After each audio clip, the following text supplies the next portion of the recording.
Something strange is happening at marinas up and down the coast. They are no longer just charging you to keep your boat in the water, they are charging you to take it out for good. A worn-out fiberglass hull with no buyer can cost $5,000 to $20,000 to haul, cut apart, and carry to a landfill. Meanwhile, 70% of marinas have raised their slip fees on top of that. So the boat you cannot sell becomes the boat you cannot afford to leave. By the end of this, you will know the exact number it costs to get out. How did the safe part of owning a boat turn into the most expensive part? For most of your life, the marina was the easy line on the budget. You paid by the foot, your boat had a home, and the slip did its job quietly in the background. That deal has flipped. Look at a real public rate sheet. The city of Newport Beach, California lists a 40-foot slip at about $53 per foot every month for this season. Do the multiplication and that one slip runs more than $2,000 a month, more than $25,000 a year. For a boat, to sit still. And Newport Beach is not hiding those numbers in fine print. It is a government rate sheet anyone can pull up. And this is not one greedy marina, it is the whole industry moving in the same direction at once. A national survey of marina operators found that 84% of them saw their costs rise. 70% raised slip fees in response, 60% raised their service rates on top of that, and the reasons are not going away. Waterfront land keeps getting more valuable, which raises the cost of the ground under every dock. Insurance for marinas in hurricane-exposed states has climbed hard, and environmental rules make it almost impossible to build new marinas, so the supply of slips cannot grow even when demand does. Higher costs, fixed supply, and one place to send the bill, you. And there is a reason it is landing this hard right now, in 2026. For years, marinas quietly absorbed a lot of this. They carried the derelict boats, ate some of the rising costs, and hoped the market would turn. It did not, so the patience is gone. On top of the private increases, in some places, new government fees are pushing dock rates up by around 20% on their own. The grace period is over, and everything the marinas were swallowing is now getting handed to the owner. And this is why the marinas can push this hard. The boats may be selling badly, but the people are still coming. Even in a down market, roughly 85 million Americans still go boating every year, and the money they spend using and maintaining their boats has held near $24 billion, so the slips stay full. Waitlists at the good marinas run long, and occupancy sits near the top. When there is a line of people waiting for your spot, the marina has no reason to be gentle about your bill. They hold the dock, and the dock is the one thing you cannot do without. And this is the part that should get your attention. That meter keeps running whether you use the boat or not. It keeps running when the motor is finished. It keeps running when the resale value is gone. The slip does not care. It only counts the feet and the months. Add 3 more lines to this bill, and you will see the number that almost nobody sits down and totals. So that is line 1. The slip itself quietly billing you by the foot. Line 2 is worse, because it is the number on the other side of the ledger, what your boat is actually worth. And that number is falling through the floor. According to the National Marine Manufacturers Association, new boat sales fell almost 9% in 2025, down to about 215,000 boats. From 236,000 the year before that, they fell somewhere between 9 and 12%, 2 hard years stacked. And some categories got hit far harder than the average. Stern drive boats fell more than 20% in a single stretch. Pontoons and wake sport boats dropped double digits. Wholesale shipments, the boats dealers order to fill their lots, dropped more than 23% in one reporting period. When new boats sell that slowly, dealers slash prices to move what they have, and every used boat in the water gets dragged down with them. That is the kind of number that makes accountants go quiet. And the pain rolls downhill from the dealers straight onto your resale value. When boats stop selling, dealers get stuck with lots full of inventory they are still paying interest on. That interest has a name: floor plan financing, the loans dealers take to stock their boats, paying every month on each one that does not sell. To stop the losses, they cut prices to the bone and clear the unsold boats out. A brand new boat marked down to move sets the ceiling for every used version of it. So a discount on the dealer lot becomes a haircut on the boat already sitting in your slip. It is why dealers spent the last 2 years slashing orders and clearing floors, and why the used boat in your slip is worth a little less every month they do. Not every boat is falling at the same speed. Big yachts held their value better, even ticked up a little, because the buyers at that level did not flinch. It is the middle of the market, the 20 to 40 foot fiberglass boats that ordinary families bought, that is taking the worst of it. Those are the boats sitting in the most slips, aging the fastest, and finding no buyers at all. If you own one of those, you are standing exactly where this squeeze is tightest, because of what that means for you, sitting in that slip. The boat you bought as an asset, maybe even the boat a bank still holds a loan against, is turning into the opposite of an asset. Picture the owner who bought at the top, back when everyone was buying, and financed most of it. Today, the loan balance can sit higher than the boat is worth. That is an underwater loan on a boat that is barely worth pulling out of the water. The tide went out on used values, and a lot of owners are only now looking down and realizing their boat is sitting on the mud. Now ask the obvious question. If prices are low, why can you not just find a buyer? Because the buyers went quiet too. Borrowing costs stayed high through all of this, and consumer confidence sat down around 86, well below the 100 mark that usually signals people feel good about big purchases. A boat is the definition of a big purchase you can put off, so shoppers waited. And the ones who still want to get on the water are increasingly skipping ownership altogether, joining boat clubs and rental memberships instead of buying a used boat and inheriting somebody else's problem. Fewer buyers, more sellers, and a used market that keeps sliding. That is the second line on your ledger, and it only points down. Up to this point, you still feel like you have options. You own the thing, you can sell it, give it away, or walk. That is where the wall comes in. Try to sell a 25-year-old boat with a tired engine and a soft deck, and you will find the same thing every marina owner already knows. There is no buyer. These boats have slid all the way to zero and past it, into what the trade politely calls negative value. It is the oldest story in the yard. The first owner polished her, the second made a few upgrades. The third changed the oil sometimes, and the last owner just wants her gone and cannot make that happen. You cannot legally sink it. Scuttling a boat to be rid of it is treated as illegal dumping. You cannot just abandon it either. In California, walking away from your vessel can bring a fine of up to $3,000, plus the cost of removal and demolition billed straight back to you. And this is the trap almost nobody sees coming. Your name is tied to that boat through its hull identification number, the same way a car is tied to a title. Give it away to a stranger who promises to deal with it, and if that stranger dumps it in a marsh, the state traces the number back to the last registered owner, you. There is one more quiet cost here too. Let those slip fees go unpaid long enough, and the marina can report the debt, and it can land on your credit like any other default. So the easy exits you always assumed were there, selling, giving, walking, are all quietly bricked up, which leaves the exit the marina controls. And that one has a price tag you are about to see. If the only problem were the cost of leaving, you might grit your teeth and pay it. But then the marina plays a card few owners know it holds. It can take the boat and still send you the bill. When you signed your slip agreement, you almost certainly signed away more than you realized. Marina contracts carry what is called a maritime lien. In plain terms, the debt does not just attach to you. It attaches to the boat itself, like a second owner that never leaves. The lien even follows the boat to the next buyer, which is why quietly selling your way out of the problem rarely works. Stop paying, and the marina can place that lien, chain the boat to the dock, and in many states, auction it off to cover what you owe. In Florida, one state law, Section 328.17, lets a marina do exactly that, selling an unclaimed vessel at public auction for unpaid dockage and storage. The process is almost routine. A few months after the bill comes due, after posting public notice, the marina can put the boat up for sale and take what it is owed straight off the top.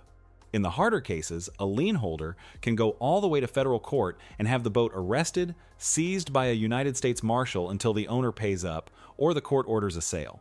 And this is the part that stuns people. While the boat sits under that lien, waiting, the clock does not stop. Storage, insurance, and custodial fees can run into the hundreds of dollars a day, and those land on you. Owners have watched their own boat sit chained and locked at the dock, in jail in every way but the word, while the fees kept climbing. If the auction sells your boat for less than you owe, and a worthless boat almost always does, you are still on the hook for the difference. If you are wondering how that is even legal, so is everyone else. The marina does not have to charge you to take your boat. It can take your boat and charge you anyway. If this is the kind of breakdown you want before you ever sign a slip agreement, subscribe. This channel takes apart the real cost of boat ownership, the parts the dealer and the dock never put in writing. Now, back to the bill.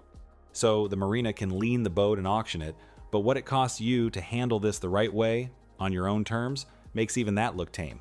Say you decide to do the responsible thing. You will pay to have the boat removed and disposed of properly before it becomes anyone else's problem. What that truly costs is not small.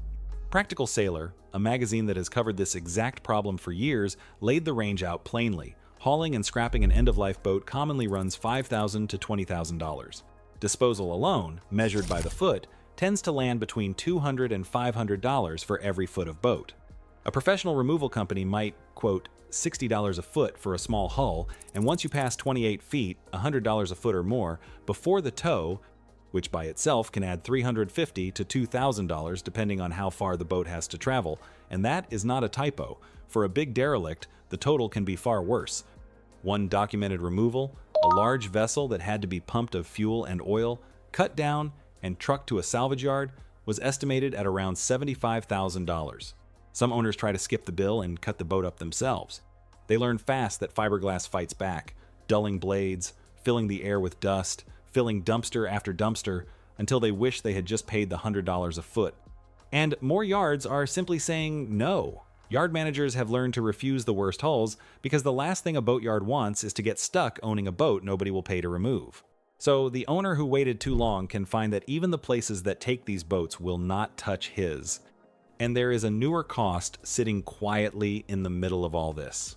Marinas around the country have started requiring owners to carry protection and indemnity insurance, coverage that protects the marina if your boat sinks in the slip and starts leaking fuel, because that happens. A neglected boat settles at the dock, and the owner calls the insurer expecting help, only to hear that a boat lost to neglect is on them. Now they own a sunken hull, an environmental cleanup, and the same removal bill as everyone else, just wetter and more expensive. And the coverage is not a formality. The older and rougher the boat, the harder and costlier that insurance gets to hold. So the slip can demand a policy the boat can barely qualify for, and without it, the marina can put you in default and start the same clock all over again. Why does disposal cost so much in the first place? Because fiberglass is, in the end, just waste. There is almost no recycling market for it. It is heavy, it does not break down, and it costs money per ton to bury. The very material that made these boats cheap and popular in the first place is the material nobody can get rid of now. And in colder states, there's a whole other line owners forget, winter storage, which can cost as much as the slip itself year after year on a boat that is going nowhere. There is one narrow escape hatch, and it closes fast. A handful of states run surrendered vessel or turn-in programs that will take a boat off your hands for little or nothing. California runs one. Washington runs another, but they are small, they are often backlogged, and they can only take a fraction of the boats lining up for them. For a lot of owners, the program is full, the boat does not qualify, or the wait runs longer than the marina will allow. So the relief valve exists, but it was never built for a flood this size. The bill comes back to you anyway. And if you think you are the only one staring at a bill like this, you are not. This is not one unlucky owner, it is a wave. Across the country, somewhere between 15,000 and 25,000 derelict or near-derelict boats are sitting in American marinas and boatyards right now. Florida alone estimates around 3,000. Washington state counts more than 2,300. California, 4,000 to 5,000 at any given time. And at some marinas, the operators will tell you that 20 to 40% of the slips, 1 in 5, sometimes 2 in 5, are filled with boats the owner has quietly stopped maintaining and stopped paying for. And this is not only an American problem. In the United Kingdom, a marina can serve notice, seize the boat, have it valued, and sell it within a matter of days if the fees go unpaid. In Australia, governments have spent millions of dollars just pulling derelict boats out of the water before they sink. Same story, different flag. Everywhere the boating boom reached, the same tide is going out now, and the same bill is landing on the same person. This is where it gets strange. Talk to marina owners, and some will tell you the saddest part is the owners who keep paying storage on boats that are already worth nothing, month after month, because they cannot face the cost of ending it. They are paying rent on a boat that was finished years ago. And when owners do finally walk, the cost does not vanish. It lands on the public, on the state agencies that have to pull a rotting hull out of a waterway before it sinks and leaks. That is exactly why the rules are tightening. States are done paying for private boats, so they are writing the fines, the liens, and the removal costs straight back onto the owner by name. There is a reason this is happening now, all at once. Boats age. Once a fiberglass hull pushes past 25 or 30 years, the repair bills climb faster than the boat is worth, and owners simply stop. They stop maintaining. They stop showing up. Many of these boats barely get used, even in good times, so walking away feels easy, right up until the paperwork finds them. Walk the back rows of almost any older boatyard and you will see the result. A field of fiberglass tombstones, hulls with the value drained out, waiting for someone to decide who pays to make them disappear. The marinas are done absorbing that cost. That is the real reason the fees, the liens, and the removal bills are all pointing back at the same person now, you, and it feeds on itself.